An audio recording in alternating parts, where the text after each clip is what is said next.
Assalamualaikum warahmatullahi wabarakatuh. Izin memperkenalkan diri, nama saya Reza Nur Iksan dari Teknik Mesin Angkatan 2016. Pada kesempatan kali ini, saya akan mempresentasikan mengenai proposal tugas akhir dengan judul Simulasi Alat Bantu Survei Kualitas Hasil Pengelasan Bawah Air berbasis robot berbasis ROV. Nah, pada kesempatan kali ini saya akan membagi tiga agenda presentasi pada kali ini. Yang pertama yaitu ada pada bagian pendahuluan. Yang kedua, bagian tinjauan pustaka. Dan yang ketiga, bagian metodologi penelitian. Nah, jadi itu adalah agenda pada presentasi kali ini. Tadi kan sudah disebutkan ya bahwa ada tiga agenda presentasi pada kali hari ini atau pada kali ini. Ya, yang pertama ada pendahuluan, tinjauan pustaka, dan juga metodologi penelitian.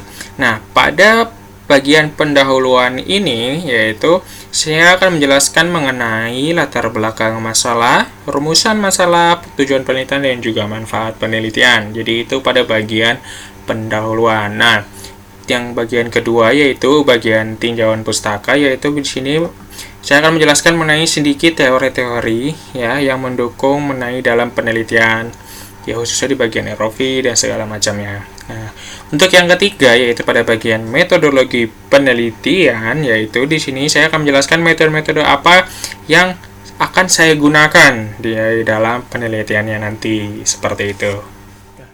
Pada bagian yang pertama ini, pada bagian pendahuluan, yaitu saya akan menjelaskan sedikit mengenai latar belakang masalah. Ada tiga hal atau tiga topik mendasar yang mendasari latar belakang masalah ini. Yang pertama, yaitu adalah Indonesia sebagai negara dengan presentasi wilayah laut terbesar. Nah, yang kedua, yaitu pemanfaatan atau penanganan, ya, pemanfaatan dari si ROV ini sendiri, Remotely Operated Vessel. Dan yang ketiga, yaitu adalah penanganan hasil kualitas pengelasan bawah laut. Seperti itu. Nah, tadi kan sudah disebutkan ya ketiga hal mendasar pada latar belakang, yaitu di sini kan udah ada Indonesia sebagai negara dengan presentasi wilayah laut terbesar. Nah, menurut Kementerian Kelautan dan Perikanan Republik Indonesia, Indonesia ini sebagai negara kelautan atau negara kepulauan terbesar di dunia. Nah, Indonesia memiliki 17.499 pulau yang tersebar dari Sabang sampai Merauke. Nah, jadi itulah hasilnya yang disebutkan Indonesia sebagai presentasi wilayah laut terbesar dengan luas total wilayah 7,81 juta kilometer persegi dan yang terbagi dari 2,1 juta kilometer persegi daratan, 3,25 juta kilometer persegi lautan, 2,55 juta kilometer persegi untuk zona ekonomi eksklusif atau ZEE.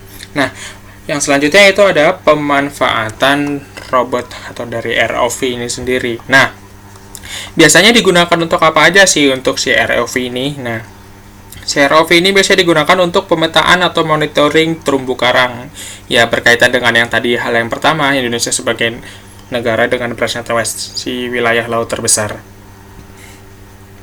Nah, selain itu digunakan juga untuk pengamatan dan instalasi kabel bawah air pastinya ya, untuk bisa mengefisiensi ya minimal cost lah biar lebih cepat gitu. Nah, terus juga ada lagi untuk eksplorasi dan observasi laut dalam dan berbagai tugas lainnya sesuai dengan kemampuan si robot bawah air ini sendiri.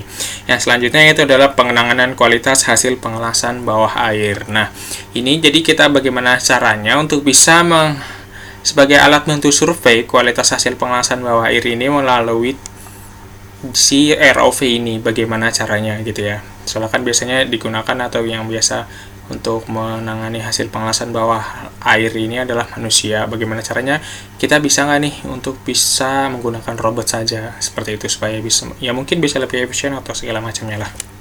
Nah, pada bagian pertama, di bagian tinjauan pustaka, saya akan menjelaskan sedikit mengenai robot bawah air. Nah, ada dua jenis robot bawah air, yaitu ada AUV dan juga ada ROV. Nah, apa itu AUV? Atau Autonomous Underwater Vessel, yaitu kalau AUV adalah salah satu jenis robot bawah air yang dapat bergerak dan dapat melakukan kegiatannya sendiri berdasarkan program yang ditanamkan pada chipnya. Nah, jadi seperti itu. Nah, hal tersebut juga ditunjang melalui sensor-sensor yang ada pada robot tersebut. Itulah ROV. Nah, kalau ROV bagaimana? Nah, kalau ROV adalah salah satu jenis robot bawah air yang dikendalikan oleh operator sebagai pengendalinya. Seperti itu, yang didukung dengan perangkat sistem kendali ataupun menggunakan remote control. Jadi seperti itu. Nah, apa sih perbedaan AUV dan ROV? Hal yang paling mendasar adalah perbedaannya kalau AUV itu dia tidak ada pengendalinya, jadi sudah diprogram dalam chip. Nah, kalau ROV itu ada operator yang mengendalikan untuk pengoperasian si robot tersebut. Nah, seperti itu.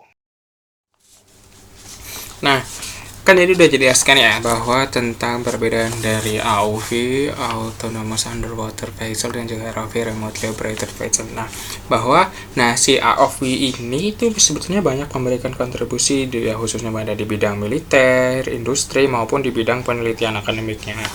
Nah, memang pada umumnya ya si AOV ini itu memiliki bentuk geometri yang seperti torpedo, ya seperti gambar ini. Ya, kenapa bentuknya seperti ini? Ya, hal ini itu bertujuan untuk mengefisiensikan gaya, volume ruang, dan juga dapat dikemudikan dengan baik ya dengan menggunakan si program yang tadi yang sudah di program sebelumnya. Nah, seperti itu.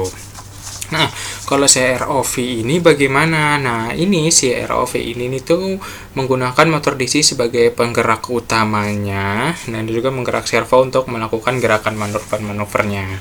Nah, memang seperti robot pada umumnya gitu ya, untuk si ROV ini dilengkapi berbagai macam sensor ya, ada yang bisa untuk menghitung kedalaman, jarak tempuh, dan juga lain-lain. Nah, terus ada lagi nih yang tak kalah penting juga, nah ya, dari si ROV ini namanya transponder. Nah, fungsinya buat apa? Yaitu berfungsi sebagai penguat, penerima, dan pengirim sinyal. Nah, terus juga, si ROV ini dilengkapi dengan video kamera yang berfungsi untuk memvisualisasikan kondisi lingkungan di mana si ROV ininya berada gitu.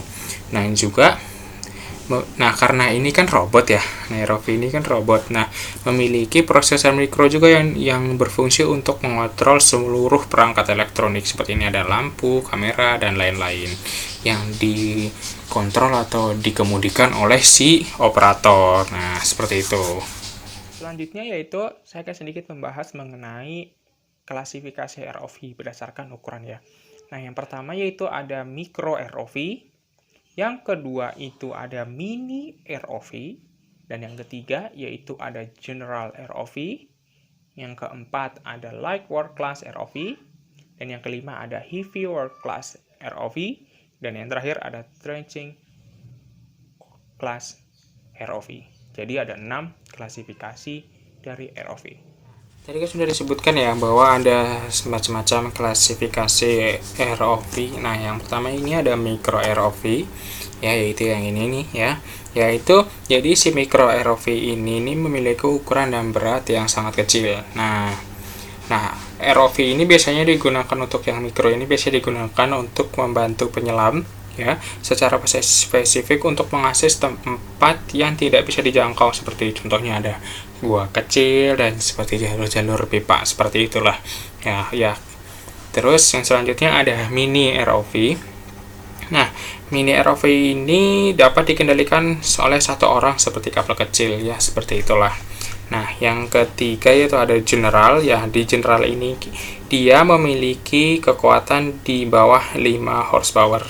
Nah, biasanya dilengkapi dengan sonar dan digunakan untuk survei bawah air. Nah, dengan tipe yang seperti ini bisa digunakan di kedalaman berapa sih gitu ya.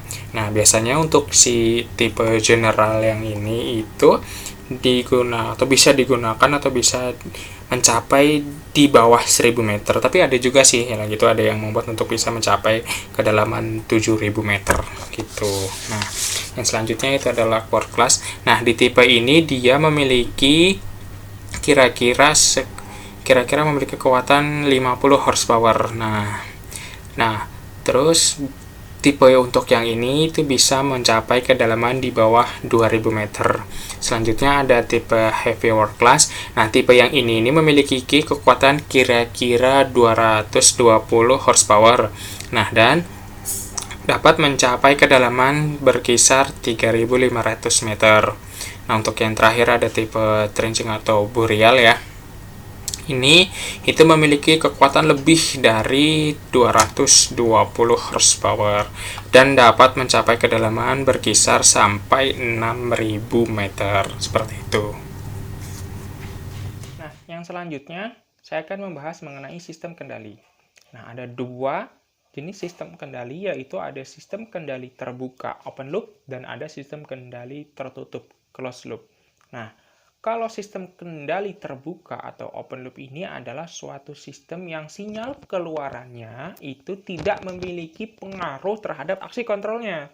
Nah, artinya bahwa sistemnya ini terbuka, bahwa ya jadi sinyal keluarannya tadi itu tidak bisa digunakan sebagai umpan balik dari masukannya. Nah, seperti itu.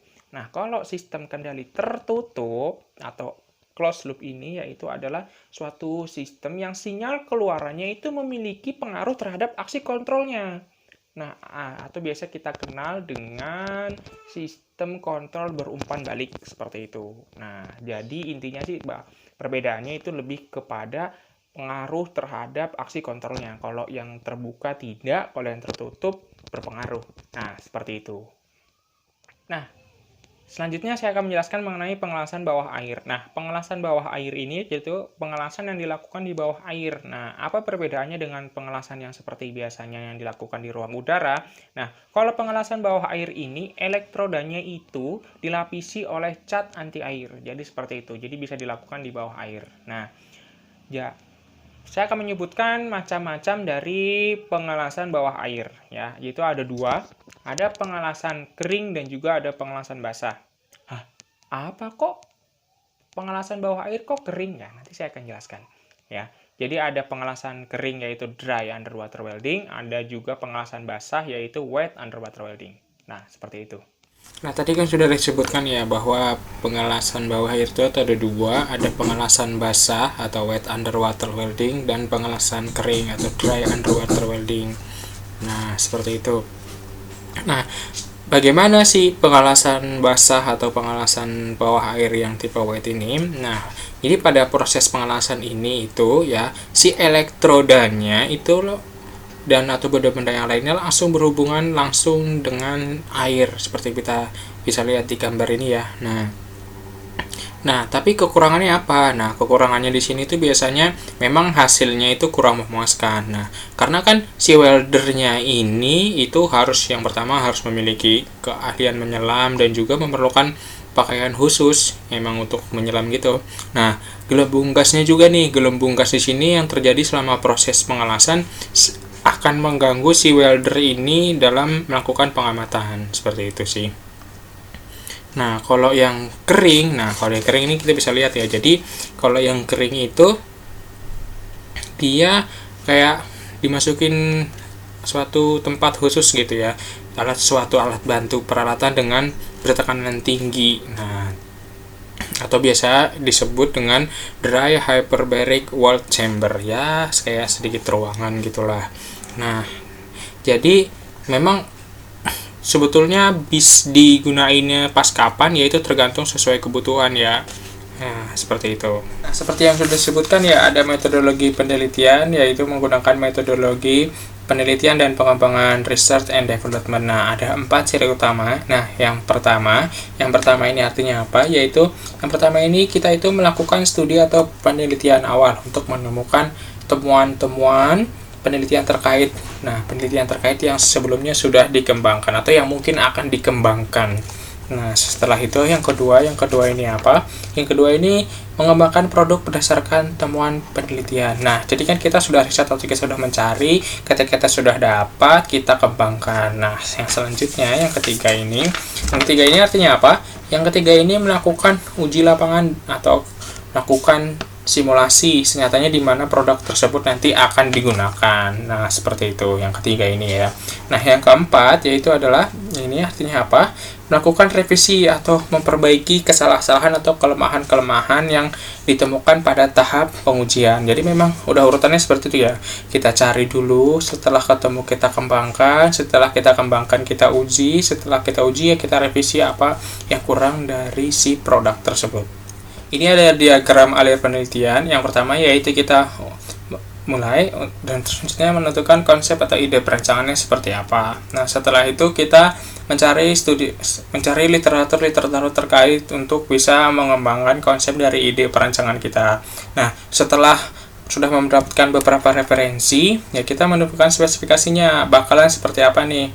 Spesifikasi CROV itu nanti seperti itu. Nah, apakah tersedia gitu ya, ada nggak nih kalau apa yang kita gunain itu cocok. Nah, kalau bisa ada tersedia ya kita lanjut untuk melakukan perancangan sistemnya. Kalau misalkan tidak tersedia ya kita ulang lagi, cari lagi spesifikasi yang cocok untuk si ROV ini. Nah, setelah tadi cocok gitu ya, setelah melakukan perancangan sistem, lanjut ke setelah sudah jadi si sistemnya ini setelah dirancang tadi kita melakukan pengujian dengan melakukan simulasi tadi. Jika berhasil kita bisa mengambil data. Nah, jika tidak berhasil ya kita ulang lagi apa nih yang salah dalam perancangan sistemnya gitu ya. Nah, ketika sudah mengambil pengambilan data kita analisa. Nah, kita analisa apa aja nih yang harus kita ambil dan sesuai tujuannya nanti gitu ya. Nah, setelah dilakukan analisa kita bisa tarik kesimpulan bahwa apa yang kita analisa itu benar atau tidak gitu ya. Nah, setelah mendapatkan kesimpulan, selesai. Ya, jadi sekian yang bisa dapat saya sampaikan. Kurang lebihnya mohon maaf. Wabillahi taufiq wal hidayah. Wassalamualaikum warahmatullahi wabarakatuh.